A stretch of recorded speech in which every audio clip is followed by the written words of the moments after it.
Bulletin में सबसे पहले आपको खबर दें, गजा जंगबंदी में 2 रोज़ की तौसी हो गई है। वाइट हाउस और हमास ने तस्दीक भी कर दी है। तर्जुमान हमास ने कहा है कि 2 रोज़ा तौसी की शराइत पहले वाले मुआहदे जैसी ही हैं। अमरीकी कौमी सलामती के तर्जुमान जॉन कर्बी ने कहा है कि जंगबंदी में मज़ीद तौसी चाहते हैं। अगले 2 रोज़ में हमास 20 अफराद को रिहा करेगा। अमरीकी सदर ने कहा है कि वह कतर, मिस्र और इसराइल के रहनुमाओं से राबते में है। सेक्रेटरी जनरल अक़वाम मुत्तहिदा ने तौसी को उम्मीद की किरण करार दे दिया। मुस्तकिल जंगबंदी का मुतालबा भी किया। गजा में आर्जी जंगबंदी के चौथे रोज़ हमास ने 11 इसराइली यरगमालियों को रिहा किया। इसराइल ने 3 ख़वातीन और 30 बच्चों समेत 33 फ़लस्तीनियों को छोड़ दिया। 4 रोज़ा आर्जी जंगबंदी पाकिस्तानी वक्त के मुताबिक आज सुबह 10 बजे ख़त्म होना थी।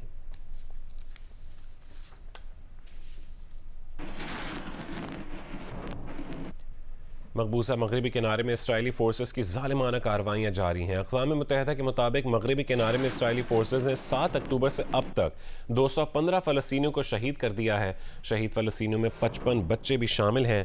गुज़िश्ता रोज़ मगरबी किनारे में इसराइली आबादकारों के हमलों में 1 बच्चे समेत 8 फ़लस्तीनी शहीद हो गए थे।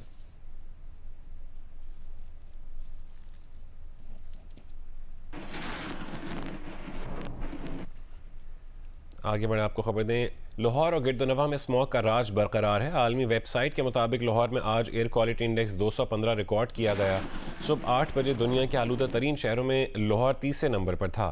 स्मॉग के बायस नज़ला, ज़ुकाम, बुखार और गले में इन्फेक्शन की शिकायत में इजाफा हो गया है।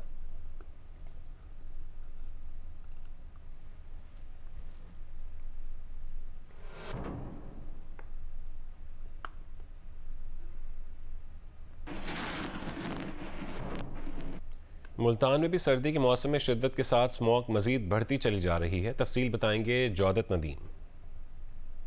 जी, मुल्तान में शदीद सर्दी की लहर जो है वो आ चुकी है, लेकिन स्मॉग ने जो है वो डेरा अभी तक डाला हुआ है। माहिरीन का कहना है कि जब तक मुल्तान में और गुर्दनवा में बारिश नहीं होती तब तक जो स्मॉग की सूरत हाल है वो ऐसे ही कायम रहेगी।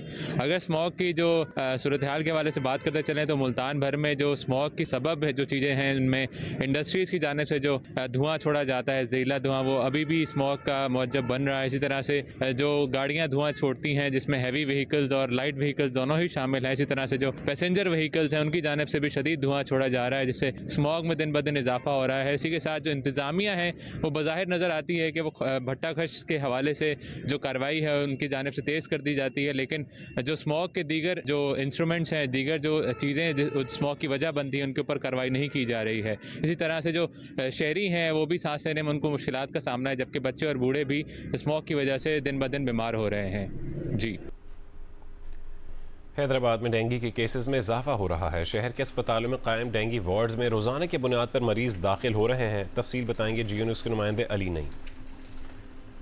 जी बिल्कुल, हैदराबाद में भी डेंगू के केसेस में इजाफा देखने में आ रहा है। इस वक्त हम हैदराबाद के शाह भिटाई अस्पताल में मौजूद हैं, जहां पर डेंगू के मरीज़ भी दाखिल हैं। इस वक्त सूरत हाल क्या है, हमारे साथ मौजूद हैं MS Bhittai hospital doctor Dilip, हम इनसे मालूम करते हैं। इसमें हमने 1000 से ज़्यादा लोगों को स्क्रीन किया जो बुखार के साथ है, और उनमें से 116 लोग पॉजिटिव आए, और उन 116 में से ऐसे 94 बंदे थे, 94 ऐसे मरीज़ थे जिनको दाखिला की ज़रूरत थी। 94 के 94 यहाँ से ठीक होकर गए हैं। इसमें ज़्यादा तादाद मर्दों की है, 60 के करीब मर्द हैं और 35 के करीब जो है ख़वातीन हैं। डेंगू से बचने के लिए, वो हर बीमारी से बचने के लिए एक ही नारा होता है, परहेज़ और एहतियात जो है वो इलाज से बेहतर है। पानी को ढांप के रखना चाहिए, चाहे वो गिलास में हो, चाहे बोतल में हो, चाहे बर्तन में हो।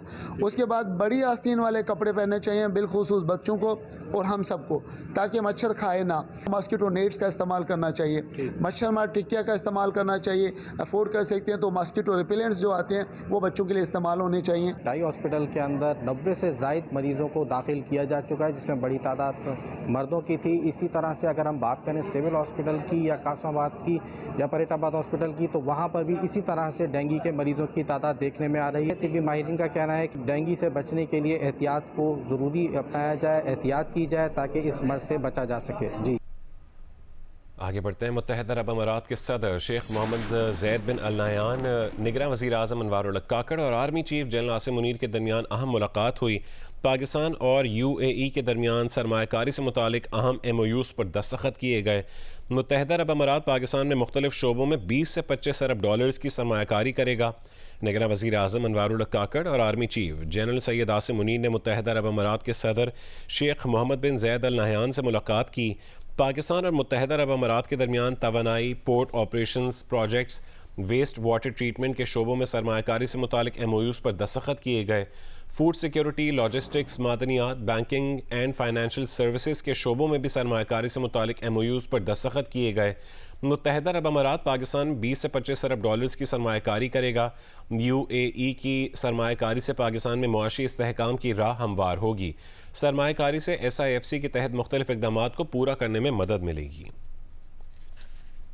अभी में मल्टी बिलियन डॉलर के MOUs साइन हुए पाकिस्तान और UAE के माबैन, जिसमें मुख्तलिफ सेक्टर्स थे और इसमें UAE और पाकिस्तान के बीच में एक नया दौर इकनॉमिक कोऑपरेशन का, रीजनल स्टेबिलिटी के हवाले से, स्ट्रेटेजिक कोऑपरेशन के हवाले से एक नए दौर में दाखिल हुआ है। इस मौके पे पाकिस्तान के army chief general Asim Munir साहब, पाकिस्तान के वफाकी वज़रा, ये तमाम मौजूद थे। बहुत जल्द इसके समरात, इकनॉमिक समरात, वो पाकिस्तान की मईशत पे बड़े मुस्बत अंदाज में आने वाले दिनों में सामने आएंगे। टैक्स पॉलिसी में तब्दीलियों पर रहनुमाई के लिए IMF के माहिरीन के वफ़द ने टैक्स पॉलिसी में तब्दीलियों के लिए वजारत ख़जाना और FBI हुक्काम के दरमियान मुलाकातें शुरू कर दी हैं। टैक्स पॉलिसी में तरमीम का मकसद टैक्स रेवेन्यू और टैक्स नेट बढ़ाना है, रिटेलर्स के लिए स्कीम का बुनियादी ढांचा तैयार करना और टैक्स दहंदगान की तादाद 60 लाख तक पहुँचाना है। IMF के मदद से तैयार करदा टैक्स पॉलिसी पार्लियामेंट से मंजूर करवा कर उसको आइनी तहफ़्फ़ुज़ देना है। इस्लामाबाद से अशरफ मलकम की रिपोर्ट के मुताबिक टैक्स पॉलिसी और इन्फोर्समेंट में बेहतरी भी इन मुज़ाकरात में ज़ेर बहस रहेगी। GEO न्यूज़ को मिलने वाली मालूमात के मुताबिक टैक्स टू GDP का तनासुब 15% तक बढ़ाने और IMF की शराकत दारी से कंप्लायंस इम्प्रूवमेंट प्लान मार्च 2024 तक तैयार किया जाएगा। कंप्लायंस इम्प्रूवमेंट प्लान के तहत रिस्क रजिस्टर्ड रिपोर्ट दिसंबर में तैयार होगी, जिसका और डैशबोर्ड तैयार कर लिया गया है। FBI फील्ड फॉर्मेशंस की जानिब से टैक्स दहंदगान की मालूमात पर रिस्क रजिस्टर्ड भी तैयार किया जाएगा। इस सिलसिले में मालूमात बैंकों, नादरा और FBI इंटीग्रेशन से मिलेंगी।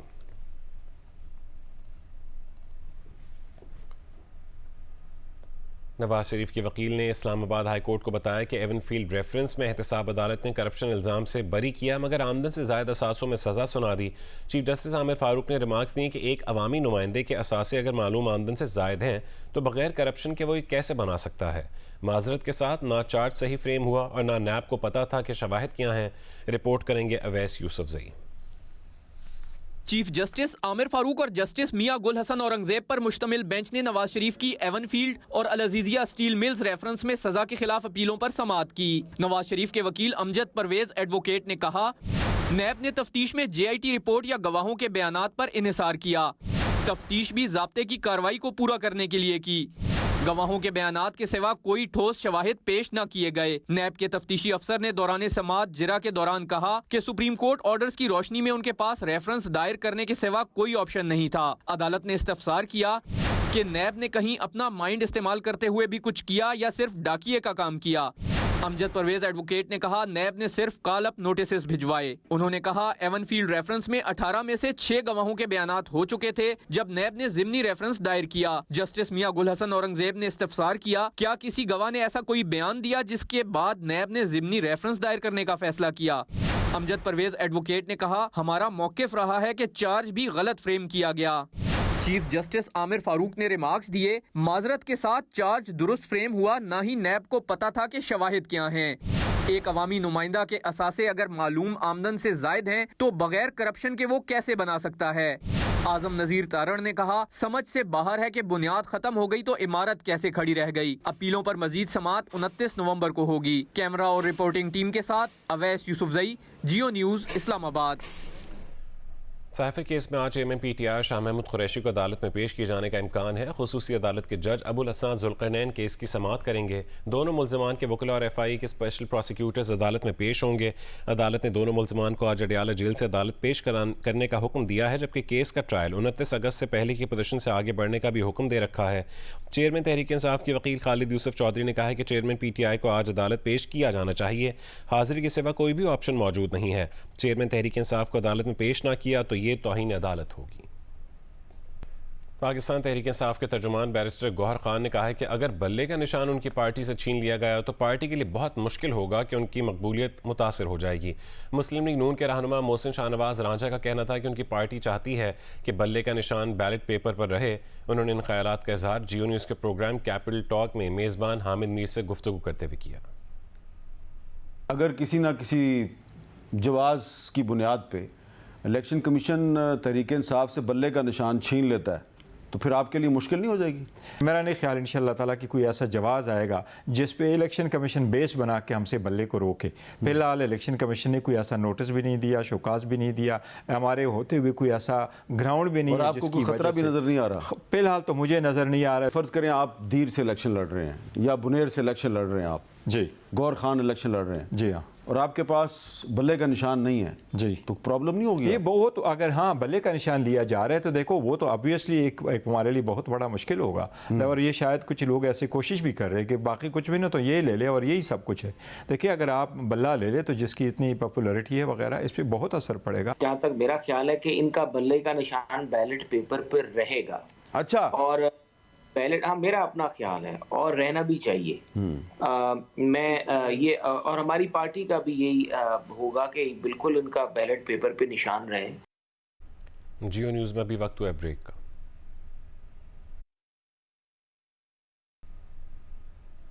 Welcome back. नारोवाल की तहसील जफरवाल में असलाह बरदार कार सवार ने 8 घंटे तक ज़िले भर की पुलिस को चकरा कर रख दिया। ममनुआ असलाह लेकर कार में सफ़र करने पर पुलिस ने मुलजिम का पीछा किया तो मुलजिम ने खुद को कार में बंद कर लिया। पुलिस के करीब जाने पर मुलजिम फायर करके पुलिस को दूर भगाता रहा। पुलिस के मुताबिक नारोवाल की तहसील जफरवाल में दरमियान रोड पर उस्मान नामी शख्स ने खुद को कार में बंद कर लिया था।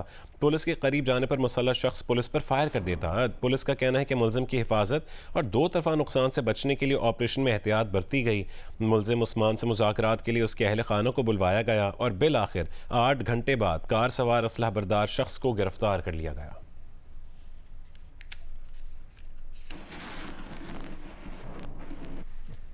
मेयर कराची मुर्तज़ा वहाब ने कराची की कमर्शियल इमारतों की बिल्डिंग सेफ्टी ऑडिट करवाने का ऐलान कर दिया है। इस सिलसिले में KMC ने बिल्डिंग कंट्रोल अथॉरिटी के ओहदेदारों को ख़त लिख दिया है। मेयर कराची का कहना है कि कानून के मुताबिक बड़ी इमारतों में फ़ायर सेफ्टी का निज़ाम और हंगामी अखराज के रास्ते होना लाजमी है। जिन इमारतों में फ़ायर सेफ्टी का निज़ाम और हंगामी अखराज के रास्ते नहीं, उनके खिलाफ कानूनी चारा जोई की जाएगी। मेयर कराची बैरिस्टर मुर्तज़ा वहाब ने कराची की तमाम बड़ी इमारतों का असर नौ मुआयने का फ़ैसला किया है। मेयर कराची मुर्तज़ा वहाब की हिदायत पर फ़ायर सेफ्टी ऑडिट का हुक्मनामा जारी कर दिया गया है।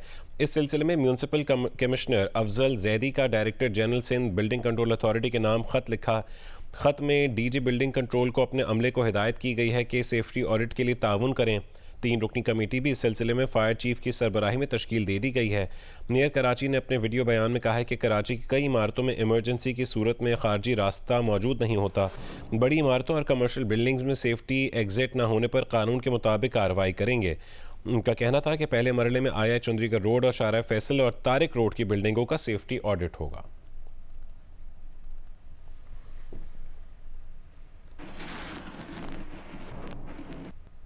खैबर पख्तूनख्वा में कोहिस्तान से मुत्तसिल ज़िला कोलाई पालस में फ़ोटोशॉप तस्वीरों की वजह से लड़की को गैरत के नाम पर कत्ल कर दिया गया।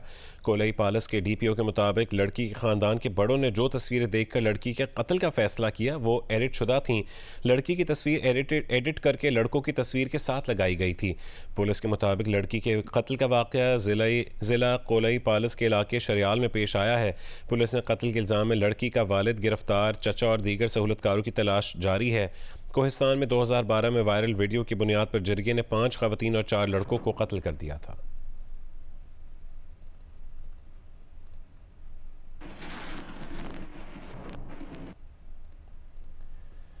निगरान वज़ीर आला खैबर पख्तूनख्वा जस्टिस रिटायर्ड सैयद अरशद हुसैन शाह ने कोहिस्तान में मुबैना तौर पर जरगे की इमा पर लड़की के कत्ल के वाक़े का नोटिस लेते हुए फ़ौरी इंक्वायरी का हुक्म दे दिया है।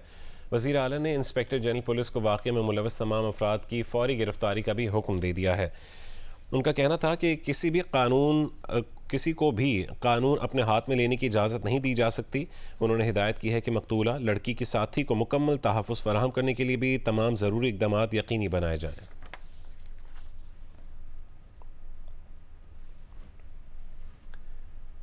निगरान वज़ीर आला सिंध मकबूल बाकिर के मुतवक्के दौरे पर इंतज़ामिया मुतहरिक हो गई है। शहर की मुख्तलिफ सड़कों, सर्किट हाउस, अस्पतालों में अमला सफाई इंतज़ामात में मसरूफ़ हो गया है। डिप्टी कमिश्नर ने हाला, न्यू सईदाबाद, भिटशा, मिटियारी के मुख्तलिफ अस्पतालों का दौरा किया। राज़िक मेमन की रिपोर्ट देखिए। निगरान वज़ीर आला सिंध मकबूल बाकिर के मुतवक्के दौरे पर शहर की जैसे किस्मत ही जाग उठी। गटर साफ और गलियों से कीचड़ उठाया जाने लगा। शहर की मुख्तलिफ सड़कों, सर्किट हाउस, अस्पतालों में अमला सफाई में मसरूफ़ नजर आया। डीसी मटियारी अस्पतालों के दौरे के बाद सब रजिस्ट्रार ऑफिस पहुंचे। तमाम अफसरान की दफातर में मौजूदगी और अलर्ट रहने की हिदायत भी की। रज़ाक मेमन, जियो न्यूज़, मटियारी। दौरे न्यूजीलैंड में पाकिस्तान विमेंस क्रिकेट टीम का पहला ट्रेनिंग सेशन हुआ। कौमी खिलाड़ियों ने नेट पर बॉलिंग और बैटिंग की प्रैक्टिस की। कौमी टीम कल न्यूजीलैंड 11 के खिलाफ 50 ओवर्स का प्रैक्टिस मैच खेलेगी। न्यूजीलैंड के दौरे पर मौजूद पाकिस्तान विमेन क्रिकेट टीम ने मेज़बान मुल्क के खिलाफ वनडे और T20 सीरीज़ की तैयारी के लिए बाकायदा ट्रेनिंग का आगाज़ कर दिया। क्राइस्टचर्च के लंकन यूनिवर्सिटी के बर्ड्स स्कटलिफ ओवल में ग्रीन शर्ट्स ने कोच मोहतशम रशीद की निगरानी में पहले ट्रेनिंग सेशन में हिस्सा लिया। कौमी टीम के खिलाड़ियों ने फील्डिंग ड्रिल्स की और नेट पर बॉलिंग और बैटिंग की जमकर प्रैक्टिस की। कौमी विमेन टीम की स्पिनर उम्मे हानी का कहना है कि प्लेयर्स यहाँ की कंडीशंस के मुताबिक खुद को ढालने की कोशिश कर रही हैं। प्रैक्टिस मैचेस बहुत अहम हैं जिससे यहाँ की कंडीशंस को समझने में मदद मिले। पाकिस्तान विमेन न्यूजीलैंड 11 के खिलाफ लंकन यूनिवर्सिटी में 50 ओवर का प्रैक्टिस मैच खेल रही है, जबकि जुमेरात को इसी मुकाम पर T20 प्रैक्टिस मैच भी खेलेगी। पाकिस्तान टीम दौरे में न्यूजीलैंड के खिलाफ 3 T20 और 3 वनडे मैचेस की सीरीज में मद्दे मुकाबल होगी। आगे बढ़ते हैं। ननकाना साहब में बाबा गुरु नानक के जन्मदिन की 3 रोज़ा तकरीबात इख्तिताम पजीर हो गई हैं।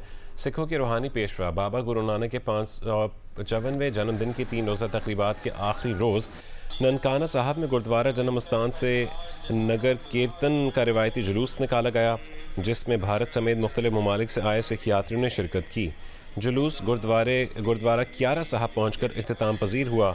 तकरीब के आखिर में अखंड पाठ की रस्म के अख्तिताम पर भोग बड़ा अरदास हुई और तकरीबात के अख्तिताम पर शानदार आतिशबाजी का मुजाहरा हुआ। सिख यात्रियों का अरदास में पाकिस्तान की सलामती और खुशहाली के लिए दुआएं मांगी गईं। सिख यात्रियों ने आला इंतजामात पर इंतजामिया का शुक्रिया अदा किया। सिख यात्री आज खुसूसी बसों पर हसन अब्दाल रवाना होंगे। नेज़ाबाजी जवां मर्दी, दिलेरी और बहादुरी का खेल है। इस खेल में तेज़ रफ्तार घोड़े को संभालने के साथ साथ खिलाड़ी को अपना तवाज़ुन बरकरार रखते हुए नेज़े की मदद से मखसूस टारगेट को निशाना बनाकर उसे उखाड़ना होता है। सरगोदा में हुए नेज़ाबाजी के मुकाबलों के बारे में देखिए मलिक मोहम्मद असगर की रिपोर्ट। जिस्मानी और दिमागी नशो-नुमा के लिए घड़सवारी और नेज़ाबाजी शानदार खेल तस्वर किया जाता है। मेला मंडी ग्राउंड में होने वाले नेज़ाबाजी के मुकाबलों में मुल्क के मुख्तलिफ हिस्सों से 200 से जायद शहसवारों ने हिस्सा लिया और शानदार खेल पेश करके हाजरीन से भरपूर दाद वसूल की। सरगोदा चैंपियनशिप ट्रॉफी करवाई है, उसमें हम यहाँ शिरकत करने आए हैं और ये एक बड़ा अच्छा शौक़ है। आजकल की नई जनरेशन को कोशिश करनी चाहिए कि इस तरह के जो शौक़ हैं उनमें हिस्सा लें। नेज़ाबाजी का खेल रवायती तौर पर देही इलाकों में मकबूल है, लेकिन गुज़िश्ता चंद बरसों से इस खेल को शहरों में भी पसंद किया जाने लगा है। यही वजह है कि मुकाबले देखने के लिए लोगों की एक बहुत बड़ी तादाद मेला मंडी ग्राउंड में मौजूद थी। कमिश्नर मोहम्मद अजमल भट्टी और deputy commissioner captain retired Shoaib Ali ने बतौर मेहमान खुसूसी कामयाब शहसवार खिलाड़ियों में इनामात तकसीम किए।